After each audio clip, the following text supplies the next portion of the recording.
गर्दन पे छुरी रख दो, मैं भारत माता की जय नहीं बोलूंगा। काका जी बोलनी पड़ेगी। और क्यों बोलनी पड़ेगी? जोर से बोलो, क्यों बोलनी पड़ेगी? साउंड वाकई बढ़िया है। साउंड का खेल होता है ये। साउंड जब बड़ा अच्छा हो जाता है ना, हाँ, साउंड जब अच्छा हो जाता है ना तो सारी व्यवस्था अच्छी हो जाती है। हाँ, आवाज बढ़ाओ थोड़ा, इसका साउंड बढ़िया है आपका। हाँ, साउंड वाले के हाथ में होता है पूरा खेल, मालूम है आपको। और साउंड वाले की आदत पड़ जाती, छुटती नहीं। हमारे यहाँ गाँव में अभी भाई है, वो दिन में करता रहता है, hello mic check, hello mic check. रात की 1:30 बजे चालू हो गया वो, हेलो माइक चेक, नींद में हेलो माइक चेक। पत्नी ने 1 लाख मारी, साला माइक ही चेक करेगा, प्रोग्राम भी शुरू करेगा। साउंड बढ़िया है आपका। साउंड का खेल होता है गुरुदेव। जब साउंड बढ़िया हो जाता है, हाँ, तो सारी व्यवस्था अच्छी हो जाती है। हाँ काका जी, वो पुराने जमाने में टेप रिकॉर्डर चलती थी, उसमें कैसेट लगती थी। हाँ, और कैसेट कहीं उलझ जाती तो गाना बिगड़ जाता था। हमारे गांव में गणेश उत्सव नवरात्रि में छोरे इतने जोर से माइक बजाते कि 2-4 गुजर को डोकरे निपट जाते। लगा दी छोरों ने कैसेट पुरानी टेप रिकॉर्डर में, और कैसेट ऐसी उलझी, मूर्ति गणेश की अंदर दौलत देश की, लोगों देखो ध्यान से, क्या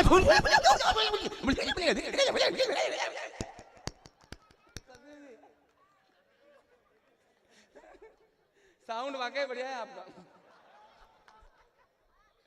दीदी वो नवरात्रि में एक दादी माँ निपल गई, छोरों ने कैसेट लगा दी, मैया जिनको याद करे वो लोग निराले होते हैं, मैया जिनका नाम पुकारे।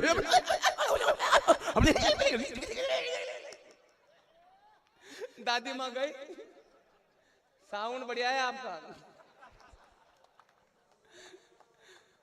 अध्यक्ष महोदय, जिलाध्यक्ष जी, वो पुराने जमाने में ग्रामोफोन चलता था, उस ग्रामोफोन में चूड़ी लगती थी, चूड़ी अटक जाती तो गाना वहीं आ जाता था, साजन मेरा उस पार है, साजन मेरा, साजन मेरा, साजन मेरा, साजन सुबह तो कुछ पार नहीं जाता। हमारे यहाँ तो कुछ महिलाएं गाना गा रही, सुमित भैया, कुछ महिलाएं गाना गा रही, एक बोली साजन मेरा उस पार है, तो दूसरी बोली मेरा तो आर पार है, तीसरी बोली मेरा तो तड़ी पार है, चौथी बोली मेरा तो शादी के दिन से फरार है, और पांचवी बोली मेरा तो दिनेश देसी की पाटीदार है। अब बताओ आपका क्या विचार है? भारत माता की काका जी ये बोलनी पड़ेगी। वो आपके जमाने में ग्रामोफोन चलता था, उसमें चूड़ी अटक जाती तो गाना वहीं आ जाता था। हमारे यहाँ अध्यक्ष महोदय अभिप का बैंड लगता है, और अभिप भाई का बैंड लगता तो वो कैसेट लगा के बकरी चराने चला गया, वो लगा गया चूड़ी पंकज उदास की। चिट्ठी आई है, चिट्ठी आई है, डोली में जब बैठी बहना, रास्ता देख रहे थे नैना, मैं तो बाप हूँ मेरा क्या है, तेरी माँ का, तेरी माँ का, तेरी।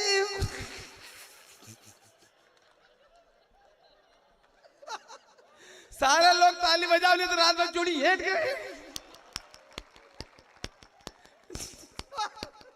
दुष्ट आदमी। हाल बुरा है, और गुरुदेव हाल इसलिए बुरा है माँ का कि कोई इस माटी पे बड़ा हुआ, इस माटी पे पला हुआ, और फिर कह देता कि मेरे गर्दन पे छुरी रख दो, मैं भारत माता के जय नहीं बोलूंगा। अध्यक्ष महोदय बोलनी पड़ेगी, और क्यों बोलनी पड़ेगी? सारे लोग बोलो क्यों बोलनी पड़ेगी? साउंड वाकई अच्छा है, और जब साउंड बढ़िया हो जाता है तो भारत माता की जय बोलनी पड़ती है। हाँ, लेकिन टेंशन मत लीजिए, हंसते रहिए, मुस्कुराते रहिए। अच्छा गुरुदेव, मुझे साउंड का नॉलेज है, सुमित भैया, साउंड का नॉलेज। मैं हारमोनियम बजा के रियाज करता हूँ रोजाना रात के 8 बजे। तो पड़ोसन का कुत्ता भौंकने लगता है। ये सच्ची घटना है मोहित बाबू। हाँ, ये सच्ची घटना है। अंशुल भैया, सच्ची घटना है। हाँ, इधर मत देखो, आपको मालूम नहीं कुत्तों क्या किएगा, मुझे मालूम है कुत्तों क्या किएगा। हर कुत्ता मुझे सच की नजर से देखता है कि आदमी तो अपना है। आदमी अपना नहीं, उसको लग रहा है मारने के लिए आ गया। अध्यक्ष महोदय, कुत्तों की हकीकत को मैं जानता हूँ। इनके पीछे डंडा लेके जाओ, आप खींच के दो काका जी। अगर कुत्ते को दो डंडा खींच के दो, नहीं लगे कुत्ता तो मालूम क्या कहता है वो, ले।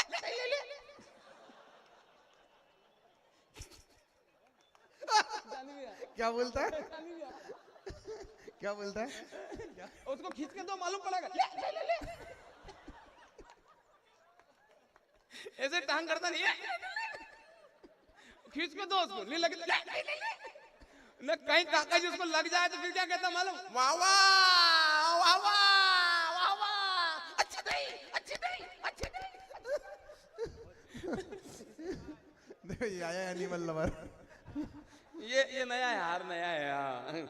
ये वाला उतार दूं मैं, एक रखूं केवल। हाँ वापस नया। टेंशन मत लीजिए। अच्छा, हम कुत्तों के बारे में बता रहा था ना। हाँ, कुत्तों की बात भूल गया था मैं।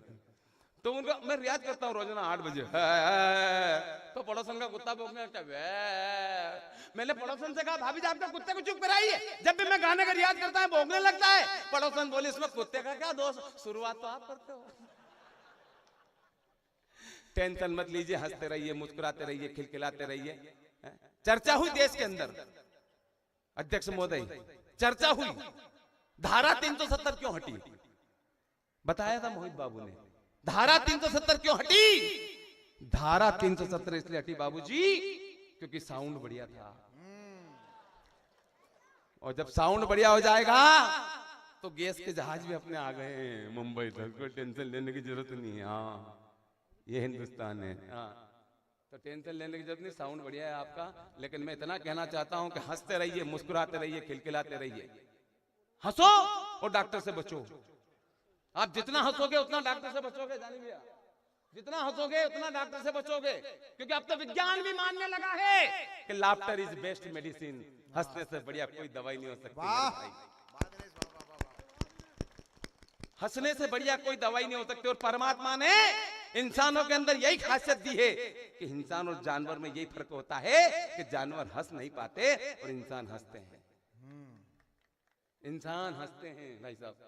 कौन हंसते हैं? इंसान। तो हंसो। जब हंसने से सारी बीमारी दूर हो रही है तो हंसते रहिए, मुस्कुराते रहिए, खिलखिलाते रहिए। और हंसने वाला आदमी कभी बीमार नहीं होता गुरुदेव। हंसने वाला आदमी कभी बीमार नहीं होता है। काका जी, आज तक किसी राक्षस को बीमार होते देखा? कोई राक्षस बीमार नहीं हो। उसका कारण मालूम क्या आपको? राक्षस वाले दोस्त तो दोस्त, दुश्मन से भी मिलते तो हंस के मिलते। मैं लंकेश। कैसे बोलते? मैं लंकेश। मैंने कहा मैं दिनेश। मैं डर गया। हंसते रहिए, हंसने से सारी बीमारी दूर होती है। आप भी शशि जी, आप भी हंसो। आरोज जी, आप भी हंसो। आज तक सुरपंखा बीमार हुई क्या? नहीं, सुरपंखा बीमार हुई काका जी? आज तक कहीं नहीं लिखा कि सुरपंखा को बाटल है चढ़ाई, कुंभकर्ण को सुई लगाई, कहीं नहीं लगाई। क्योंकि ये लोग हंसते थे। हाँ। बीमार कौन हुआ मालूम? जो हंसते नहीं थे। कौन? लक्ष्मण जी। हंसते नहीं थे वो, इसलिए हंसो, मुस्कुराओ, खिलखिलाओ। हाँ, ये साले बीमार नहीं होते साले राक्षस, इनके पास जड़ी बूटी है हंसने की। हाँ, हंसो। अच्छा, मैं तो ना अध्यक्ष महोदय, मोदी जी को भी सारे कवियों ने हमने पत्र लिखा है और उसमें लिखा है कि मोदी जी अंतरिक्ष में ऐसा कोई सैटेलाइट लॉन्च कर दीजिए, सारे लोगों को आधार से लिंक कर दीजिए, कोई अगर सुमड़ा नजर आए तो उसके घर 5,000 का चालान भेज दीजिए। 5,000 का चालान के डर के मारे लोग उन गली में कैसे निकलेंगे मालूम आपको? काका जी, लोग गली में से निकलेंगे। क्या बात है गंगा राम जी, कांदा ने कर दिया आंदा, घर में हुआ खाना, ट्रैक्टर तो ले आया, ट्राली की फाता। आदमी वो 5,000 के चालान के डर के मारे गली में से निकलेंगे। अच्छा सुमित भाई, कोई मर गया तो लोग बैठने के लिए कैसे जाएंगे मालूम? कोई मर गया तो ऐसे जाएंगे, कैसे? मेरे को तो यकीन नहीं हुआ गुप्ता जी गए।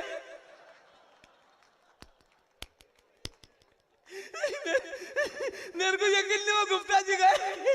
वो तो जानी भैया का फोन आया, फोन पे जानी भैया ने कहा कि गुप्ता जी गए, तब मेरे को यकीन हुआ गुप्ता जी गए। बड़े वाले लड़के से पूछा, बोले क्या हुआ था गुप्ता जी को? तो 4 लड़के, काका जी उनके कितने? 4 लड़के। वो चारों लड़के हंस रहे हैं।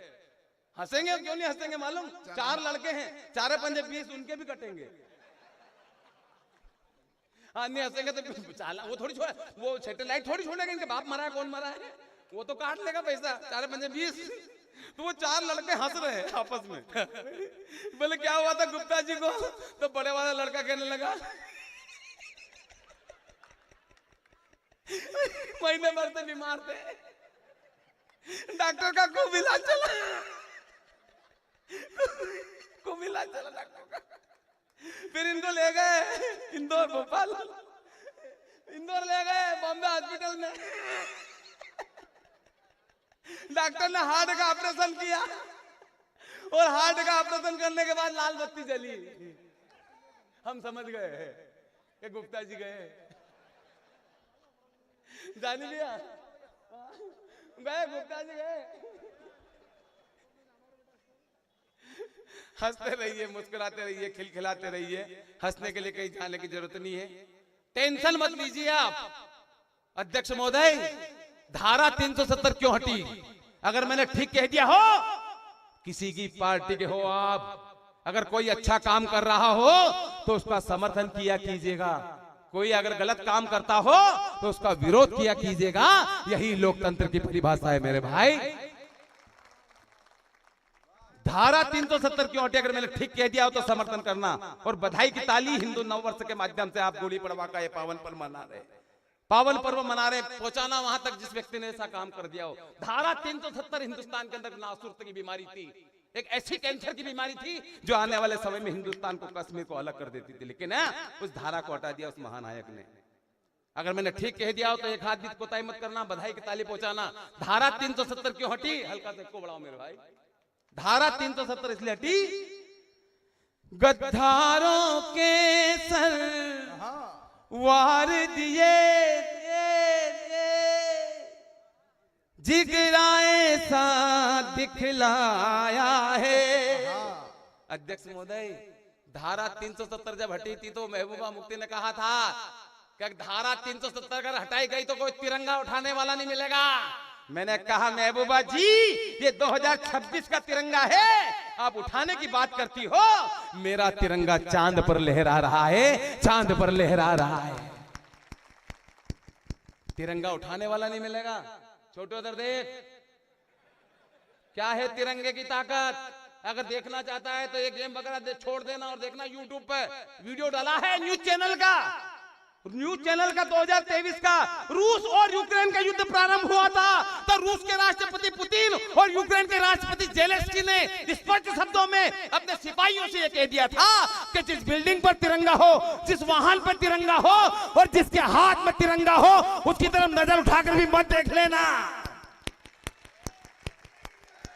ऐसे नहीं आगे से लेकर पीछे तक बोले भारत माता की, भारत माता की। तिरंगा उठाने वाला नहीं मिलेगा। धारा 370 हटी तो। धारा 370 क्यों हटी आदरणीय? धारा 370 इसलिए हटी, गद्दारों के सर वार दिए, जिगराए सा दिखलाया है, तब जाकर कहीं हमने ये अमर तिरंगा फहराया है। जिंदाबाद। शेर। हे मोदी मेरे अफसोस नहीं जो दिल से तुझको वोट किया, सारे जग में मोदी जी तुमने देश का ऊंचा नाम किया। खोले हाथ अपना। सरकार कहीं आई और गई पर काम न कोई कर पाया, 56 इंची सीने ने घाटी में तिरंगा फहराया। मेरे मोदी तेरे गुण गावा, तेरे चरणों में झुक जावा, बस इतनी है दिल की आरज़ू। जग जान सका ना क्यों मोदी जी देश देश को घूमे थे। मैं समझ गया था उसी रोज जब संसद की चौखट चूमे थे। और कहा था सौगंध मुझे इस माटी की मैं देश नहीं मिटने दूंगा। और वचन दिया भारत माँ को तेरा शीश नहीं झुकने दूंगा। 500 साल के झगड़े को गुरुदेव बैठे यहाँ पर उनकी उपस्थिति में कहना चाहता हूँ, किसी महानायक ने अगर हिंदुस्तान से खत्म कर दिया हो 500 साल का झगड़ा। क्या झगड़ा था बाबूजी? 500 साल से झगड़ा चला रहा था और उस झगड़े का अंत हमारी आंखों ने देखा है। हम सौभाग्यशाली है कि उन नन्ही आंखों ने उस 500 साल के ऐतिहासिक मुद्दे को खत्म होते हुए देखा है। क्या था? 22 जनवरी आपने मनाई ना, 22 जनवरी मनाई ना। अब मान गए, जान गए, लोग पहचान गए। क्यों? क्योंकि गलियों के अंदर 5 बजे रात के लोग ढोलक लेके गाते थे। क्या गाते थे? राम आएंगे तो अंगना सजाऊंगी, जिंदाबाद दिनेश भाई। मैं तो रुचि रुचि भोग लगाऊंगी, मेरे जन्मों के सारे पाप कट जाएंगे, राम आएंगे। बोलिए ओ मेरी झोपड़ी के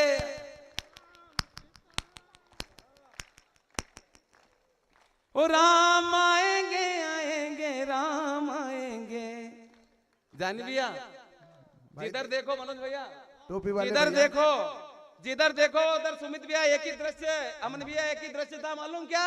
गलियों के अंदर आजकल और कुछ याद रहता नहीं, एक बस राम का नाम गाने के बाद आजकल और कुछ।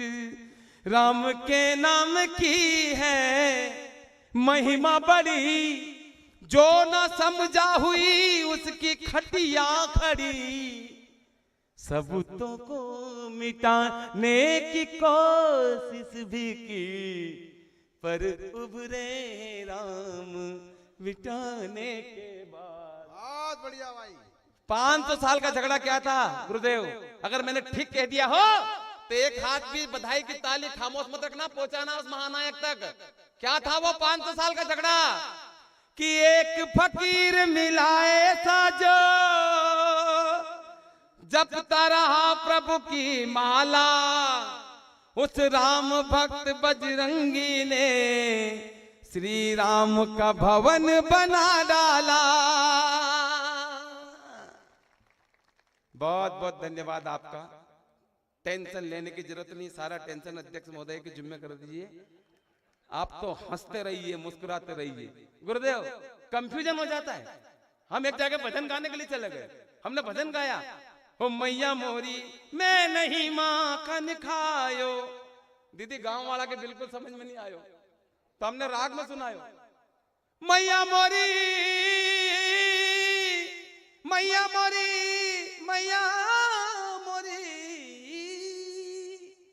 गांव वाला का समझ में नहीं आया। एक डोकरी माँ देखकर रोने लगी काका जी, एक दादी माँ देखकर रोने लगी, तो हारमोनियम उधर घुमा दिया हमने। मैया मोरी, दादी और ज्यादा रोई। हमारा आनंद आ गया कि दादी माँ रो रही है। मैया मैया मोरी, रात भर क्यों मैया मोरी के दादी माँ को रोते रोते। सुबह उठ के दादी माँ के प्रणाम करे, मन दादी माँ पूरे गांव में आप अकेले ऐसी महिला जो हमारा भजन का समझी, वरना गांव वाला तो हमारा भजन का कुछ भी नहीं समझा। तो दादी माँ कहने लगी, बेटा भजन भजन तो ठीक है, भजन भजन तो ठीक है, पर यहाँ की आज बीमारी मारा बकरा की थी। रात भर बो बो करिया करिया, सवेरे मरी गए हो। टेंशन लेने की जरूरत नहीं है, हंसते रहिए, मुस्कुराते रहिए, खिलखिलाते रहिए। भाई सबको ऊंचा ले जाओ, अरे ऊंचा ले जाओ थोड़ा इसको। देखो आप ले जाओ, उसको ले जाओ ईरान की तरफ। हम यहाँ हंस रहे हैं, मुस्कुरा रहे हैं, खिलखिला रहे हैं, तो हंसने दो हमको। और हंसने के लिए कहीं जाने की जरूरत नहीं है। हंसी के लिए कल्पना कर लीजिए, मात्र केवल कल्पना कर लीजिए। मेरी पत्नी ने मुझसे कहा, गुरुदेव क्या आप कवि सम्मेलन में जाते हो, लोगों को कविता सुनाते हो? आज मेरे पास बैठो और कोई कविता सुनाओ, और अभी कभी कोई कविता सुनाओ। तो मैंने पत्नी से कहा तुझे कौन से विषय पे कविता सुनाऊं? तो मेरी पत्नी बोली जी बताओ, आदमी को अगर पूंछ होती तो कैसे मौजू आते? काका जी हंसो मत, आदमी को पूंछ होती तो काय को मौजू आतो? ढंग से हल्की पालकी मार के नहीं बैठा तो। आप भी मत हंसो, ढंग से पेंट भी नहीं पहना तो। समस्या बहुत होती, कदी कदी पहिया गाड़ी का पूंछ पे चढ़ी जाता, पूंछ का कारण लोग दरवाजा में अड़ी जाता, पूंछ का बाल कदी कदी मेहमान के गड़ी जाता। बेहबा थोड़ा दूरा खसको यार, तुम्हारी पूंछड़ी का बाल कट तो करिए भाई। पूंछ का बाल पामलाउन के गड़ी जाता, और पूंछ पकड़ने मेहमान बिल्डिंग पे चढ़ी जाता। मांगे लाल भाई पूछड़ी लटके निकाल सीधी जाए तो चली आओ। परगाम जाता तो लोग पूंछ पे तेल लगाता। गंगाराम बा थोड़ी पूछड़ी पे ढंग से तेल लगाओ यार, पिछली बार तो आपकी पूंछ पे से घास लटकी बदबू आया करी थी। आदमी को अगर पूंछ होती है छोटू भाई, ओ भैया ओ भैया ओ भैया आ नहीं, कहीं नहीं जाना। हाँ, आदमी को पूंछ होती तो क्या होता मालूम आपको? मेरी तरफ देखो, ऐसे उठ के नहीं जा पाता। हाँ, ऐसे उठ के थोड़ी पूंछ खींच लेते लोग। आदमी को अगर पूंछ होती तो फिल्मों के नाम कैसे होते, फिल्मों के गाने कैसे होते, फिल्मों के डायलॉग कैसे होते? आदमी को अगर पूंछ होती तो फिल्मों के नाम होते। हम पूंछ दे चुके सनम, हम आपकी पूंछ में रहते हैं, तेरी पूंछड़ी की कसम। पूंछ वाले दुल्हनिया ले जाएंगे। शशि जी, आदमी को अगर पूंछ होती तो फिल्मों में गाने कैसे होते? फिल्मों में गाने ऐसे होते, तू जब जब पूंछड़ी हिलाए मैं दौड़ी आऊं नदिया किनारे।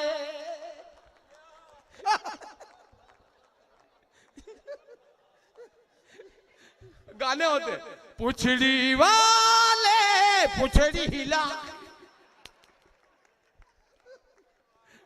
गाने होते हैं, हाँ गाने होते। पूंछ पे तेरी मिट्टी, मिट्टी पे तेरी पूंछ, ऊपर अल्लाह नीचे धरती बीच में तेरी पूंछ।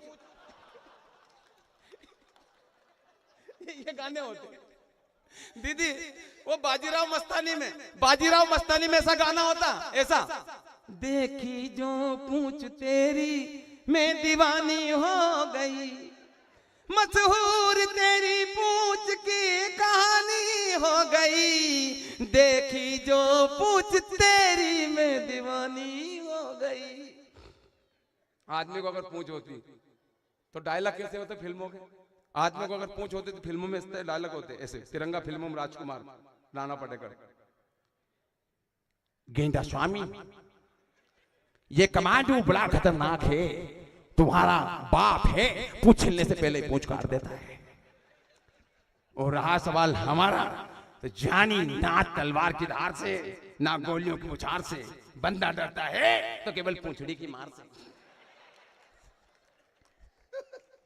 नाना पाटेकर। सर आपको अपनी पूछ कर आज नहीं बताना था, आपने अपनी पूछ कर आज बताकर अपने आप को कमजोर कर लिया। दिमाग लगाना था, दिमाग लगाना था, बहुत अच्छे। दिमाग लगाना था।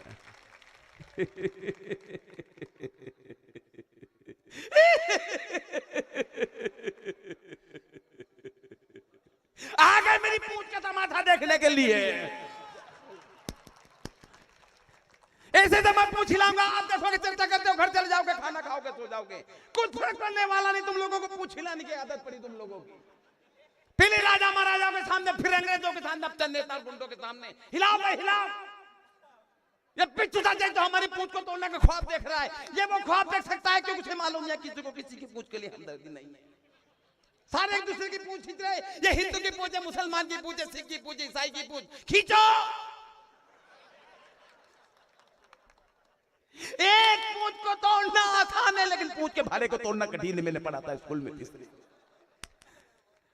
आदमी को अगर पूंछ होती काका जी, आदमी को अगर पूंछ होती तो ये हमारे मालवा की महिलाएं, गांव की महिलाएं शादी ब्याह में गीत कैसे गाती दीदी? आदमी को अगर पूंछ होती तो गांव की महिलाएं ऐसे गीत गाती, ऐसे गीत गाती। शशि जी ऐसे गीत गाती, आयुष जी ऐसे गांव की महिलाएं। आदमी को पूंछ होती तो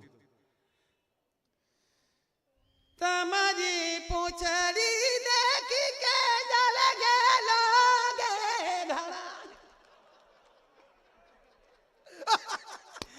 तम तो पुछड़ी पे सुर मोला गावनी सायब माला पुछड़ी देख ले। अगर आनंद आ रहा तो एक बार जोरदार ताली बजाकर आप बताएं। मेरी चाह यही, मेरी राह यही, तू मैं अपनी कहानी सुनाया करूं। मेरे रोने से जो सबको आए हंसी, तो रो रो के सबको हंसाया करूं, रो रो के सबको हंसाया करूं। आदरणीय अंशुल भैया, यही प्रश्न गुरुदेव भरे दरबार में राम जी से पूछ लिया लक्ष्मण जी ने। लक्ष्मण जी ने कहा कि भैया मुझे बताइए कि आदमी को पूंछ होती तो क्या होता। पूरा दरबार हंसने लगा, ठाके लगाने लगा। राम जी की आंखों में आंसू छलक आए। जैसे राम जी की आंखों में लक्ष्मण जी ने आंसू देखे अंशुल भैया, तो क्षमा मांगी कि भैया मैंने कोई आपसे गलत प्रश्न पूछ लिया कि आदमी को पूंछ होती तो क्या वाक्य होता। राम जी ने कहा कि लक्ष्मण तूने कोई गलत प्रश्न नहीं पूछा। लक्ष्मण मैं नहीं जानता कि आदमी को पूंछ होती तो क्या वाक्य होता। लक्ष्मण मैं नहीं जानता कि आदमी को पूंछ होती तो क्या होता। और लक्ष्मण मैं तो बस इतना जानता हूं कि ये पूंछ वाला अगर नहीं होता तो हमारा क्या होता, हमारा क्या होता, हमारा क्या होता। पूरा सदन बोले नव वर्ष की बेला पर जय जय श्री राम।